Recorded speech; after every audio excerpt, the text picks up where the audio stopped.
Olá, tudo bem? Como você está? Que dia é hoje? Dia 26 de março de 2020. Tô brincando. Mas, por tantos acontecimentos, parece que estamos perdidos mesmos. Mas, na verdade, não. Nós não estamos perdidos. Nós não estamos esquecidos. Deus, Ele está no controle. Às vezes, nós apenas esquecemos disso, que o Senhor está no controle. Às vezes olhamos para o nosso problema, para a doença, para o caos que está instalado hoje no mundo todo. Mas não podemos olhar só apenas isso, não. Temos que olhar para o céu e lembrar que há um Criador que está atento a nós, que está atento ao nosso clamor, que está atento às nossas vidas. É a Ele. A Ele nós devemos render glória, honra e louvor todos os dias das nossas vidas. E hoje, eu lendo a palavra do Senhor, no livro de Romanos 2, diz assim, eu quero que você acompanhe comigo, depois você leia e tenha o seu entendimento com o Senhor, amém? Diz assim, o título do livro diz assim, o julgamento de Deus. Talvez você pense que pode condenar esses indivíduos, mas é igual a eles e não tem desculpa. Quando diz que eles deveriam ser castigados, condena a si mesmo.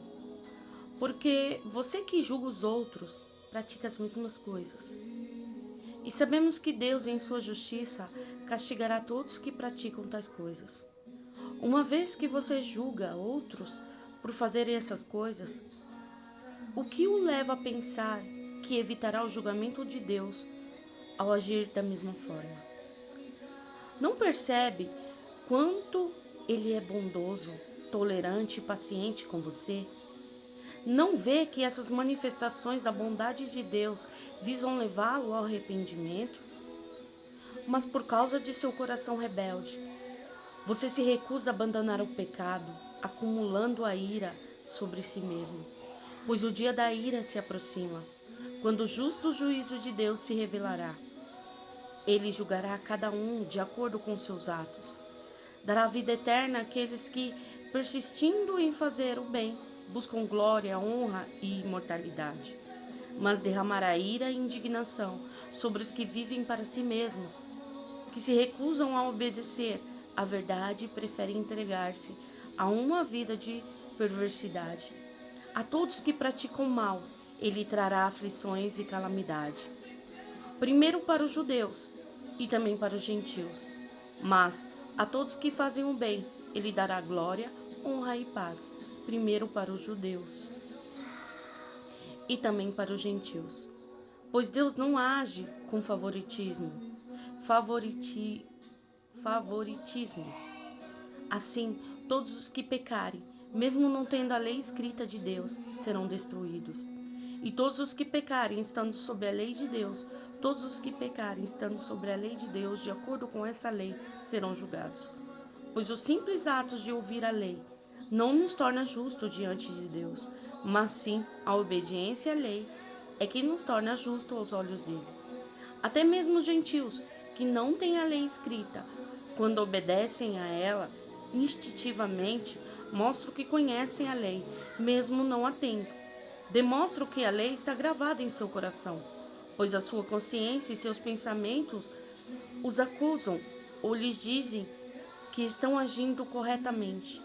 Isso te confirmará no dia em que Deus julgar os seus segredos de cada um, por meio de Cristo Jesus, de acordo com as boas novas que anuncio. Você que se diz judeu, se apoia na lei de Deus e se orgulha de seu relacionamento especial com Ele, conhece a vontade de Deus, sabe o que é certo, porque foi instruída em sua lei. Está convencido de que é guia para os cegos e luz para os que estão perdidos na escuridão. Consideram-se capazes de instruir os ignorantes e ensinar os caminhos de Deus às crianças. Está certo de que a lei de Deus lhe dá pleno conhecimento e verdade. Pois bem, se você ensina a outros, por que não ensina a si mesmo? Diz a outros que não roubem, mas você mesmo rouba. Afirma que é errado cometer adultério, mas você mesmo adultera. Condena a idolatria, mas rouba objetos dos templos?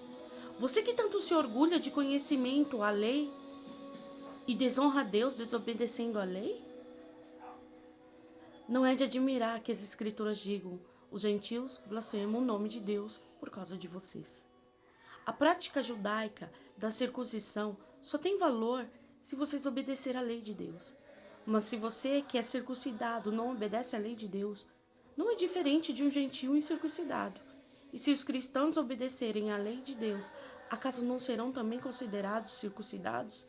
De fato, os gentios incircuncidados que cumprem a lei de Deus condenarão você, judeu, que é circuncidado e tem a lei de Deus, mas não obedece a ela. Por ser judeu exteriormente e circuncidado, não torna ninguém judeu de fato. Judeu verdadeiro é quem o é no íntimo. Circuncisão verdadeira é a do coração, feita pelo Espírito e não pela letra da lei, recebendo assim a aprovação de Deus, não das pessoas.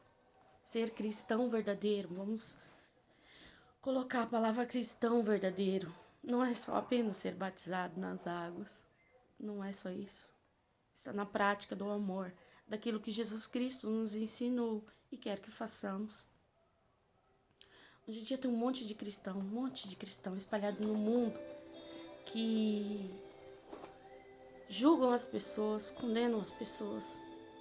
Mas e a prática do amor? O que Jesus faria no seu lugar?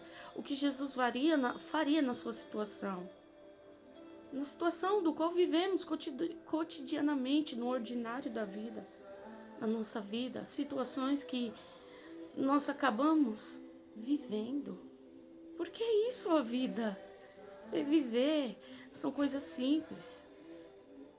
Às vezes achamos que ser cristão é também ter uma vida casta em santidade, mas não é uma vida de condenação aos outros. Não é isso. Não é olhar para o erro do irmão e condenar o erro de uma pessoa que não é cristã, ou julgá-la como que Deus não amasse. Quem é você? Quem sou eu para fazermos isso? Quem somos? E na verdade, o que estamos fazendo aqui? Se não é para ser diferente, fazer a diferença, qual o objetivo de tudo isso? Isso tudo que nós estamos vivendo e passamos. Só me relata uma coisa: Deus, ele está no controle. E ele quer a volta do homem para ele. A minha volta para ele, a sua volta para ele. E que o controle não está na mão de homem algum, mas do Senhor. A glória é invisível de Deus. A glória é invisível. O que vem de Deus não é dos homens. Não vem dos homens. Às vezes estamos esperando algo do homem. O homem não pode fazer isso. Que a honra que vem de Deus para o homem é a vida eterna. É isso que todos nós devemos esperar. A vida eterna do Criador. A vida eterna que Ele deu para nós ao se entregar lá na cruz do Calvário. Sabe o que é realmente difícil para nós hoje em dia? É encararmos a realidade. A realidade da vida, a realidade da qual estamos vivendo. Sim, encarar a realidade. Encare sua realidade hoje. Como você está? Olha para dentro de você. Se enxergue, não deixe ninguém dizer quem você é. Pergunte para Deus quem você é e como você está diante dele, porque isso é agradável. Às vezes nós estamos presos em tanta opinião alheia, na verdade, mas esquecemos da principal opinião, a do Pai, a do nosso Criador para com nossas vidas, aquele que está cuidando de tudo, aquele que está no controle. Olhe para você agora. Tire um momento, fale com Ele, converse com Ele, converse com Deus. Ele está no controle da sua vida e o único que pode quer fazer algo por você, aclamar a Ele, a estar diante dEle. É o nosso Pai querido. Não abandone, sabe por quê? Porque Ele nunca vai te abandonar, Ele nunca nos abandonou. E não é agora, em meio a esse caos, em meio a tudo isso que nós estamos vivendo, que ele vai nos abandonar.